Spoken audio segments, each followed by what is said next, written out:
Du sprintest nicht los, sobald du eine Entscheidung getroffen hast, sondern du entscheidest dich zu etwas und dann fängst du an zu lesen. Dann fängst du an, das Leben zu lesen und mit dem Leben einen Dialog zu führen, in dem es darum geht, zu verstehen, wie dein individueller, persönlicher Weg zu dem, was du anvisierst, verlaufen kann. Und nicht wie andere dir das ins Ohr schreien oder wie du selbst dir das vielleicht ins Ohr schreist, als so ein Introjekt, das dann anfängt, die ganze Zeit zu blöken und zu brüllen.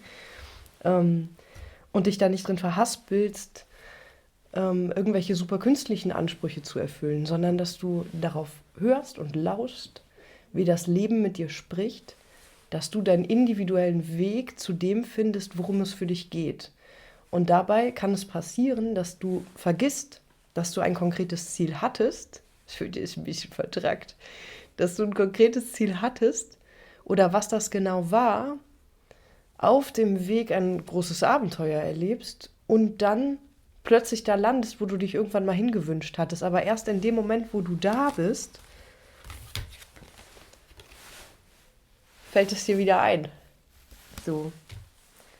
Das ist sozusagen diese Magie unserer Entscheidungen, die uns formen, aber die uns eben nicht auf eine Weise formen, die immer nur mit dem reinen Willen zu tun haben oder mit irgendeinem Kalkül, sondern die damit zu tun haben, dass wir uns auch darauf einlassen, wie das Leben dann mit uns spricht, um uns beizubringen, wie wir zu dem Menschen werden können, der mit der Situation umgehen kann, die wir uns wünschen.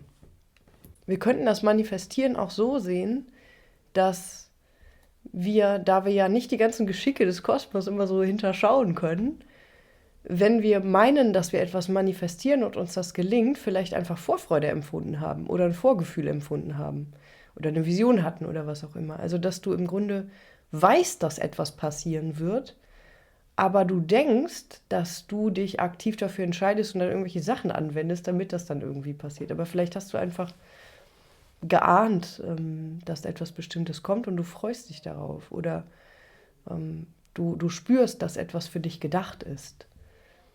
Und dennoch kann das natürlich sein, dass wenn man damit irgendwie was anfangen kann, wie einem dieses Konzept etwas beibringt, dass einen das auf den Weg führen kann, zu dem Menschen zu werden, der aushalten kann, dass das, was für einen gedacht ist, das, was für einen stimmig ist, auch eintritt. Das heißt, nicht künstlich Probleme erzeugen, wenn das Leben auf dich zukommen will in einer gütigen Weise und in einer schönen Weise.